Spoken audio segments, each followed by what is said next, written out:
What's up, guys? It's Friday, January 22nd, 2021, and welcome to the first solo monologue episode of FritzCast for the year. How are y'all doing? It's been, I kicked off this year full-fledged with this guests thing on FritzCast. I think this is a great opportunity to expand and grow the podcast, and so far it's been working. Excuse me, it's been working very, very well. We kicked off the year with John Ziegler, which was a great episode, probably my fastest growing episode to date that has been put out. I think the reason it took off so much is because of this dual aspect of, if I asked a Trump supporter how they felt about coronavirus, they're going to probably fall in the John Ziegler line of, this is bullcrap.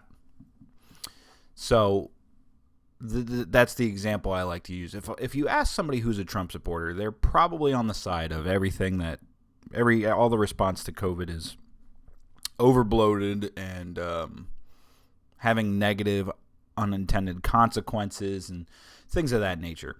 And then if we reverse that, if we ask like somebody who voted for Joe Biden, they probably take the virus more seriously. And if we can play this little flip-flop game, I asked John Ziegler about Donald Trump and, things like the Capitol on the 6th, the thing that happened at the Capitol.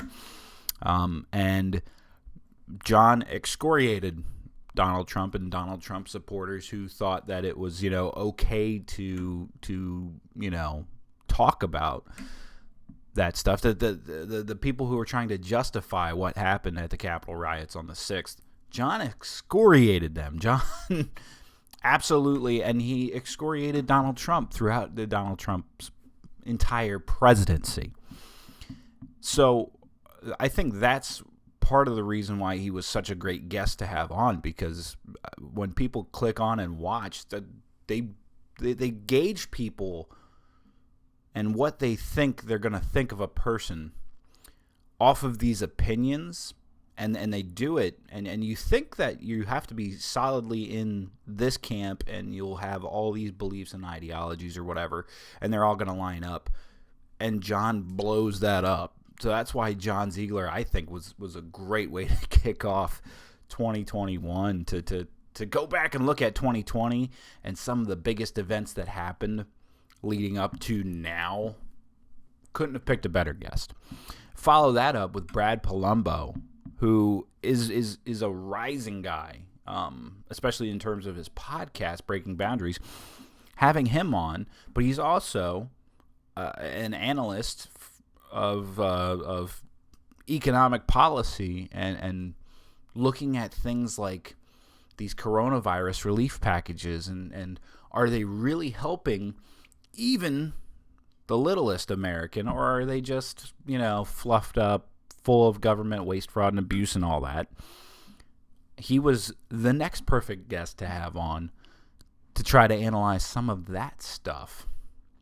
So I've been blessed to have these guys want to come on the show, and I can't wait to have even more guests come on the show. Sorry, I was just toying with my lighting because I'm recording in the morning. I usually record in the evening, and so now the lighting's going to get messed up, but it's whatever.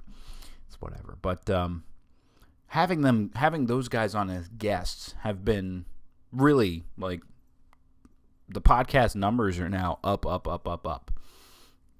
And that doesn't mean that, like, this episode, for example, which is just me tearing apart subjects and looking at them from my perspective, doesn't mean that this one's going to be any less. It's probably actually going to get a rub from having previous guests on and people wanting to return and say, all right, what's this guy up to this week? But if you are a fan of FritzCast, I've got news for you. I've got even more scheduled coming up. I'm trying to do, last year I made the commitment of I was going to do one guest per month. And I hit that goal, and I actually went above that goal towards the end of the year because I was pumping out interview after interview after interview with some people. And one of them I actually have to talk about in a more, I guess, negative light, or a walking back light, or it's an issue that I have to address. But I wanted to pull this up so you guys can see it, just in case you don't follow me on Twitter, or if you want to follow me on Twitter, follow me on Twitter. But this is the slew that's coming up. We're right here. This 2021, because you can't see my mouse pointer. Duh. You can see there's the one title card with 2021. That's this episode. That's today. Welcome to today's episode. Next week, my friend Tim McMaster, who originally we scheduled Tim for talking about his run as a Libertarian candidate for Conewago Board of Supervisors. I keep screwing up Conewago because up in PA it's Conewago, and then down in Maryland I believe it's the Conowingo Dam. So sorry, Tim, I screwed that up. But Tim's actually running for state senate in PA now, so it's just gonna beef up what we're talking about when Tim comes on, and we're gonna talk a little bit about his backstory too. He had some time in professional wrestling and stuff. It's gonna be a fun episode. Tim's just a great guy anyway. He's a wealth of knowledge of like small town farming and stuff like that. It's gonna be cool. Just confirmed yesterday, Larry Sharp. I'm gonna be interviewing him the first week of February, so he's probably going to go up that week. And then Shane Hazel, I'm finalizing his date. Looks like I'm going to interview him the same week, so his episode's probably going to pop up the next week after that. And then I have a lot of pendings on my board. Brian Nichols, we're getting ready to bring Brian Nichols back on. My good buddy, my good friend Brian Nichols, who I just funny. One of his latest episodes. It was his episode last Friday, I believe. He had this contest for leaving reviews on his podcast, and if you left a review on his podcast, he'd put your name in this little random algorithm, the randomizer thing that would pick a name and win a contest. And turns out I won the contest. I won the contest. It wasn't rigged. Don't call Dominion. It wasn't an inside job. I just won. I just won. I won. Thanks, Brian. I won. But Brian Nichols is going to come back on because his podcast has gone through a nice little evolution over the past couple months, leading into his actual job of sales and trying to apply sales with the Liberty Movement. It's going to be awesome to talk about. And then I have other pendings up here, too. I've reached out to a slew of people, some of which is probably wishful thinking, and I won't hear back from at all. But some of them are. So we'll see. We'll see how it goes. I have another pending date for Kurt, who's at Checkmate State on Twitter. You got a lot of people love Kurt. Kurt does great work on Twitter. So there's more guests coming up. And I'm really enjoying having these conversations with people because it's, for me to do my bit, to come on here and do my bit and talk and rant a little bit, because that's what I do. I rant. That's my podcast for the last 5 years has been me ranting about things. That's not to say it's not a bad thing, because people have enjoyed the content up till now. I have a fan base up till now. I've been doing this for 5 years. It's nice for me to be able to come on like right now and do something solo, get my thoughts out, give you some perspective of things that are going on. Do goofy voices, and talk about, oh, hey, Joe Biden. Joe Biden, really? Yeah, Joe Biden's president now, by the way. No longer President-elect Joe Biden. Did anybody really think that something was going to happen to prevent that? Really? Now, let's scale it back. Anything can happen, obviously. Obviously, I get it. But it's amazing how my perspective switches depending on what's going on, depending on what's in the forefront of the news. So Joe Biden's president now. He had an inauguration. I didn't watch all the festivities, but let's just pull this up real quick. We'll take a look. This is him getting sworn in. Just so everybody realizes that this is a thing. This is real. It happened. Please raise your right hand and repeat after me. I, Joseph Robinette Biden Jr., do solemnly swear. I, Joseph Robinette Biden Jr., do solemnly swear. That I will faithfully execute. That I will faithfully execute. The office of President of the United States. Office of President of the United States. And will, to the best of my ability.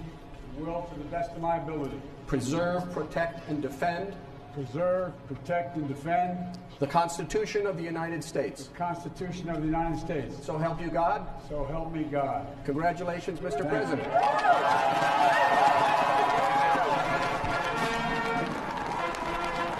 So, there you have it. Joe Biden is president of the United States. And what has changed between last week and now? A face changed. Joe Biden did sign a slew, I think historically unprecedented amount of executive orders on day one. Most presidents don't sign any or only sign one. Joe Biden signed 15. 15 is this many. You ever see that Walmart sign? 15 is this many. It's 3 hands. That's beside the point.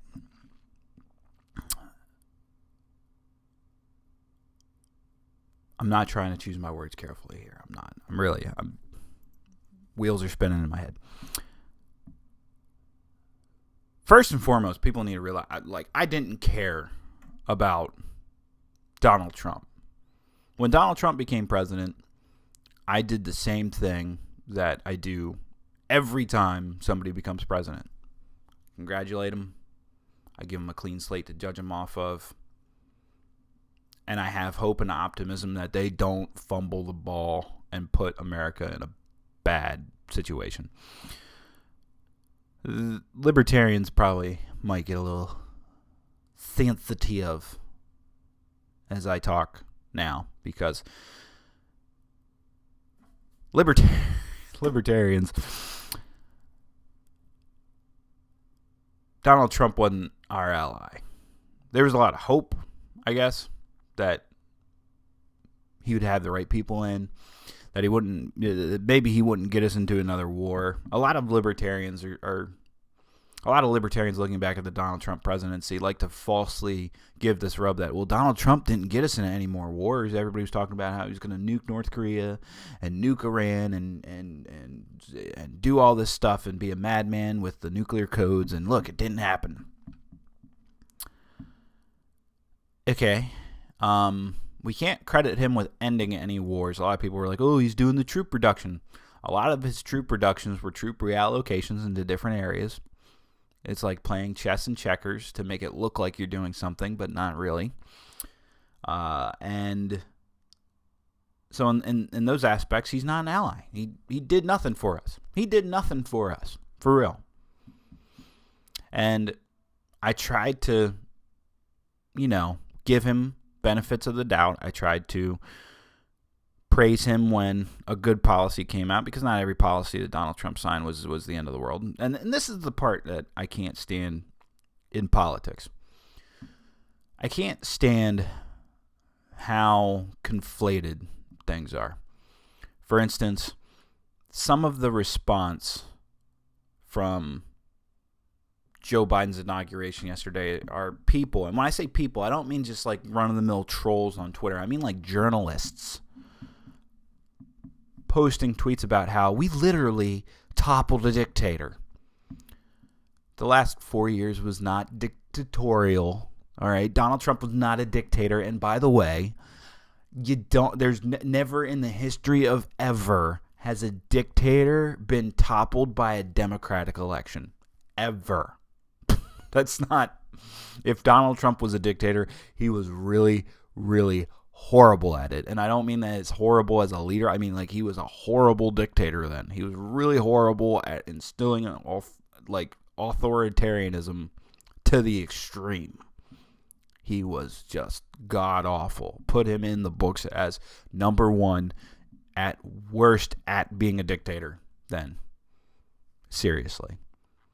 Okay, and then obviously just these other conflated, the skies are open up now. I walked down the street walking my dog and I took in a breath of fresh air and it's just everything's different now. Nothing's different. Nothing changed on any front of American politics in the course of this past week. Nothing, except Biden is in power now. And the Democrats have the power of the Senate and the House and the presidency. That's what's changed. I mean, CNN takes off their coronavirus death counter because, it's not prudent to harp on that anymore. Okay, Andrew Cuomo, in his State of the State address, started walking back how lockdowns were going to continue and started saying, we have to worry about the New York economy, so we're going to have to open up the state so that we can get the ball rolling. The narrative is slowly changing from pure lockdowns to, now we can float the ideas and now we can float these other ideas and start talking about opening the economy and not, having everything at a standstill.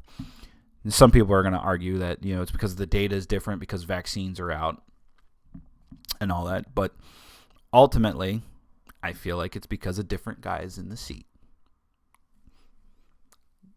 You can call me a conspiracy theorist. You can call me a nut. You can say I'm just dead wrong. Whatever. I feel like because of the leadership that has been installed now, that now the narrative is allowed to be talked about in a different manner.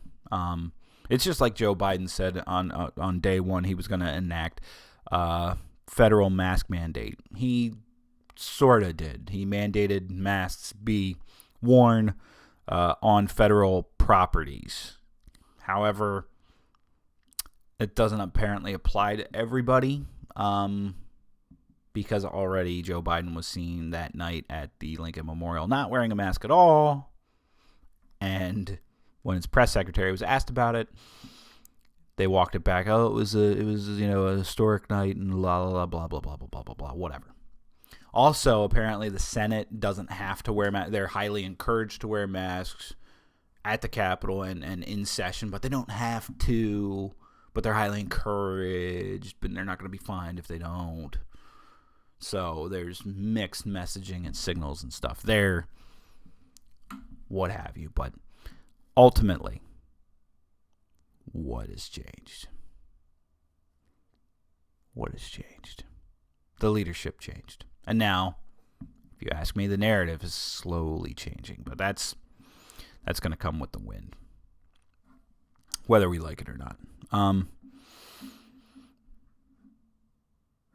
But this is where we're at. And now they're still going forward with the Trump impeachment thing. And the reason why, this is what gets me. And I'm going to play a couple of videos, if I can find them. Because, again,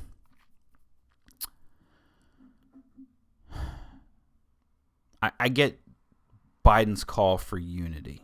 I get it. I do. But this is what we've gone through just for the last couple of years. Look at this. Look. This was back in 2018. Stacey Abrams loses the Georgia governor's race, doesn't concede, hoping for a runoff.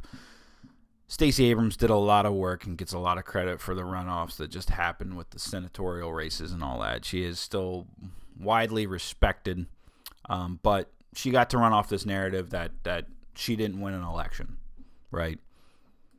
And, oh yeah, we also went through Trump being called an illegitimate president and Russian interference and collusion and all that. And here we stand. Everybody's trying to say, hey, you can't do that now. This is a legitimate election. Respect the process and all that. And I get it. There's a lot of tensions. There's a lot of pissed off people. There's been a lot of, what's the word I use? Conflation. A lot of people were conflating things. And ultimately, why can't we just get on this level? Why can't we just, look, when you successfully become president, but everyone only talks about Bernie's mittens. I got that from my sister Ann, by the way. She posted that on Facebook. Return to the memes. And if anybody doesn't know what we're talking about there, it's Bernie Sanders was pictured in a chair, and just his outfit, his mittens and all that. So now he's a meme, and he's being photoshopped on everything. Like, I did it on the Lincoln Memorial, but I also did these pictures as well. Oh, hey, look, he's at the signing of the Declaration of Independence. Yeah. Oh, Last Supper. Look at that. Yeah, I'm not going to hell or anything, but we can play the pissing contest. I mean, we really can. We can play the pissing contest back and forth. And by the way, it looks as though that's what we're going to do, because we're still going to get a lot of political theater and a lot of bullcrap. And you have to look no further than this. Just filed articles of impeachment on President Joe Biden. We'll see how this goes. Well, I can tell you how it goes, because it goes something like this. Well, good for you. So, some people are complaining about the Trump impeachment still going forward. The Capitol business was terrible. I'm not going to sit here and go back and revisit more of the Capitol. I thought about, maybe I should go through some of these videos and stuff, because there's people are still clashing with the narratives of this thing. Libertarians who are saying, oh, it wasn't that bad. Just all I can tell you is go and watch all the videos that are available, because there was angry mobs of people. A cop was beat to death. Windows were broken and shattered. And people were calling for people to hang. So I'm done. I'm beyond this whole, especially libertarians wanting to be like, oh, it wasn't that bad, and at least it was targeted at a government building and all that. Context matters. The Capitol was stormed by a bunch of more or less brainwashed people who 100% believe that the election was stolen from their God King, Emperor Donald Trump. Like, that's literally what it was. If you're going to storm the Capitol because they say they're going to tax everybody at 75% and just take it, and you got to take it, different story. And by the way, the Constitution kind of, puts in there about, assembling peacefully, all right? Or peaceably assembling for a redress of grievances. Now, that doesn't excuse, the summer of, love of protests and riots and burning targets and car dealerships and other things down, with CNN guys standing in front of burning buildings talking about fiery but mostly peaceful protests. Okay, I get it. I condemned all of it. I think everybody should condemn all sorts of violence. There shouldn't be any of this. There's no other way to spin it. There shouldn't be any of this bullshit in which people try to give a pass to one group and not give a pass to another group. It all floods into a toxic cocktail that leads to things like the Capitol siege by people who still believe that an election was completely fraudulent and stolen from Donald Trump. I don't believe that narrative. I just don't. And too many people don't know the process and don't know how it works out. So, it is what it is. And it's sad. And beside the point, everybody that's walking around thinking like, oh, we're hunky-dory now, everything gets better from here. Now the unity comes. Now the unifying comes and all that. We're in for, in my opinion, some pretty rough days ahead. And that's just how it's going to be. It is going to be rough. And a lot of this boils down to people sucking it up, and instead of finger pointing and trying to do he said, she said, and whataboutism and justification of those things. Instead of all that going on, we really need to come to terms with the fact that we need to move forward. And without moving forward, if we can keep doing the pissing contest. And I think that's bad. But that being said, there needs to be some drastic changes in our political discourse. Where that's going to come from, I don't know. I hope it's people like me. I hope it's the Libertarian Party, the Libertarian movement, stepping up and getting ready to, Biden doesn't get a free pass. Now I'm not going to be a person that sits here and just says, okay, well, for the betterment of the nation, I'm going to suck it up and just let the Democrats do whatever they want to do for the next 4 years so that we can get back to some level of normalcy or so. No. When Biden's pushing for something that I don't agree with, or in a way that I don't agree with, that I think is abusive and destructive and beyond his scope as a executive branch power or whatever, I'm going to call him out on it. And that's what I'm going to do. That's what I do. That's what happens when you're a limited federal government dude who wants a limited federal government, and the federal government is far from limited right now. That's what happens. I call out the bullshit all the time. That's what I want to do. That's what I want to do. That's what I hope to do. I'm not rejecting this idea of unity per se, because I don't want us at each other's throats with pitchforks and all this crap. I don't want that. I don't want it at all.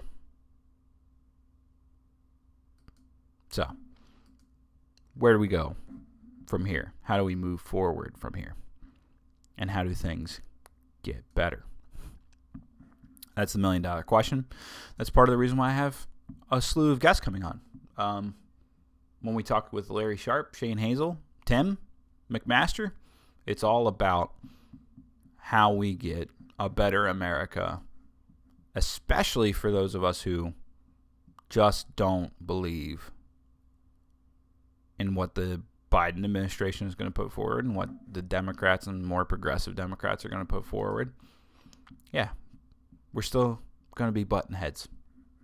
This isn't a truce by any means on that front. But we're going to be doing it the proper way. Now I'm looking for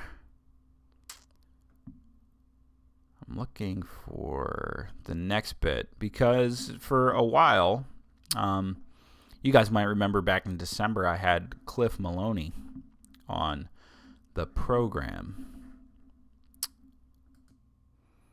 Had to take a moment to get my bearings on finding some of these tweets and statements that were made, because it happened very, very fast.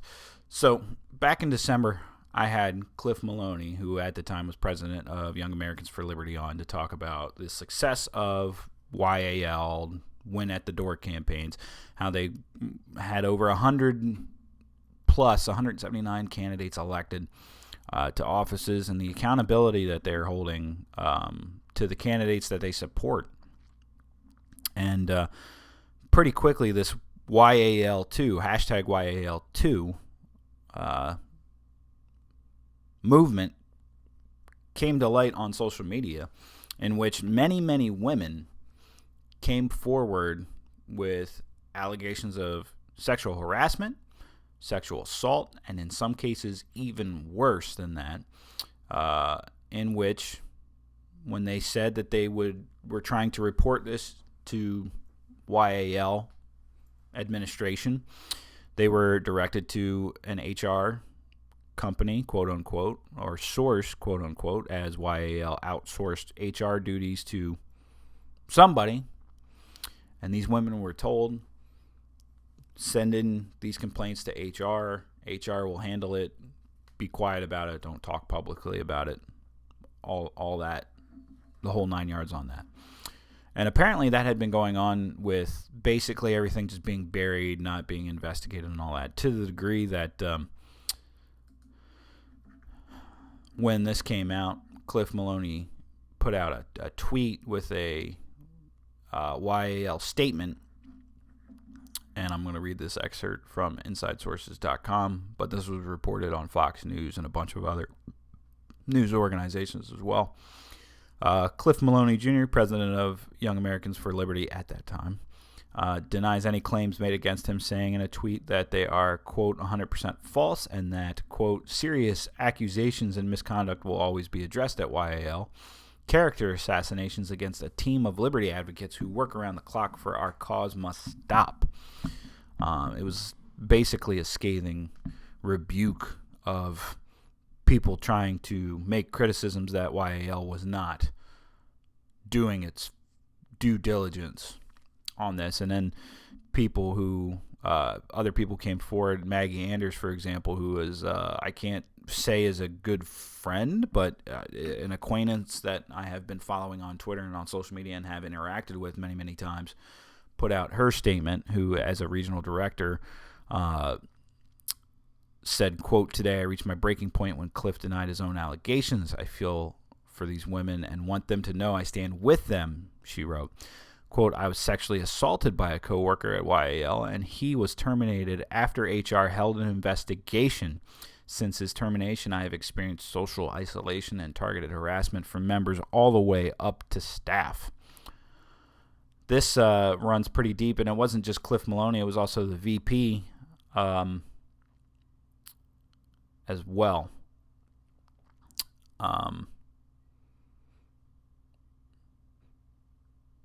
You can read many, many responses to that. But since then, the YAL Board of Directors has terminated Cliff Maloney, and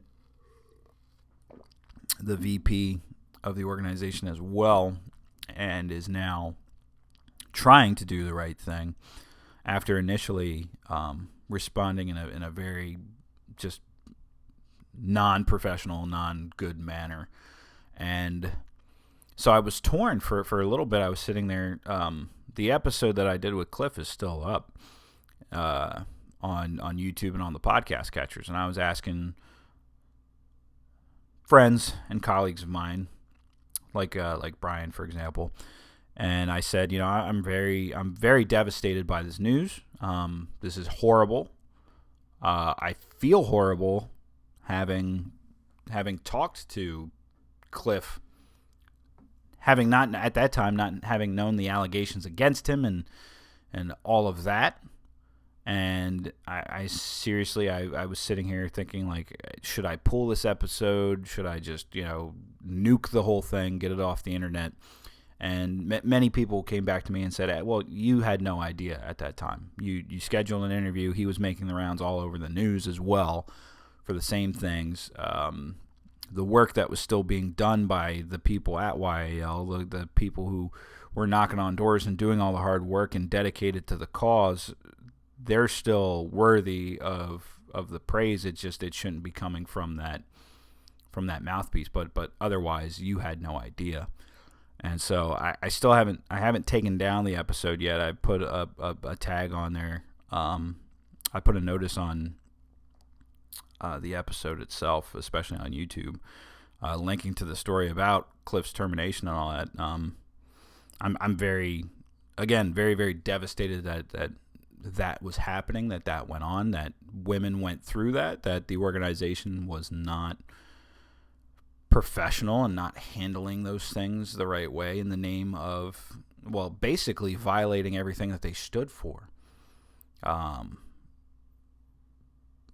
Talking about individual liberty and accountability and really holding your candidates' feet to the fire and making sure that they stay pure in their cause. But here you were burying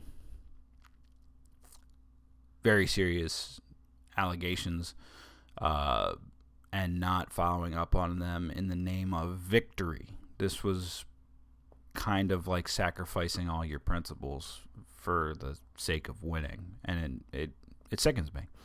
It really does sicken me. But I can say at least YAL is now doing the things that they should be doing and trying to address that situation and trying to build a better organization. And I hope for all the success that they have had in the past in getting candidates elected and putting that forward and knocking on doors and connecting with voting constituencies and all that, I hope that they don't lose that. But still horrible that it happened. Still horrible that people had to go through that and they didn't have the support. So, with that being said, that's going to do it for the episode this week. That's going to do it for the episode this week, because I could dive into more of this Capitol stuff. I had a lot of videos and a lot of, images, and I don't want to revisit it. And I feel like it's because too many people aren't on their bearings in wanting to talk genuinely about it. I think John Ziegler and I talked genuinely about it, and I think you don't have to look any further than going to that episode to really get my take on the events. But there's people being disingenuous and talking about it on both sides of the aisle, more so on the MAGA side. And unfortunately, I have to say, you libertarians need to shore up on talking about that as well, because it wasn't good. It wasn't good. It wasn't anything that we should support, honest to God. But for every time that I argue with somebody, there's always somebody on the left who goes, "Oh, the Capitol Police let him in. The Capitol Police let him in." And, I can't keep arguing about it. If we're going to be disingenuous about it, then I'm not going to talk about it at all. Straight up. I think that we all need to do a little growing up, and I think it's going to be for the better if we all just grow up a little bit. So hopefully that happens. Guys, thanks for tuning in. You can follow me on Twitter at FritzQS for even more of my hot takes and stuff like that, especially because the sun's coming up and the light's getting really screwed up in my office now. At FritzQS, Facebook.com/TheFritzCast. There are a host of other social media websites as well. Minds.com, MeWe, a couple other different ones out there that you can look up. If you look up FritzCast, you'll find it. Instagram as well. The YouTube page, which if you're watching this, you're on it. Hi, welcome to the YouTube page. You don't need help getting here. And next week, Tim McMaster. The following week, Larry Sharp. The week following that, more than likely Shane Hazel as we finalize that, and then probably looking at you, Brian. Ball's probably in your court coming up. And you never know, there might be an appearance by Bernie Sanders, who is now the purse string controller of the. I'm more important than Joe Biden. People were talking about my mittens more than Joe Biden's inauguration, which, just goes to show you that I should have probably been the president. Probably. Whatever. Whatever. But guys, I love you. I really do. I appreciate you tuning in week after week, sharing the show, and really just, it means a lot to me. It really does. So keep on doing you, and I'll keep on doing me. And I'll see you guys next week.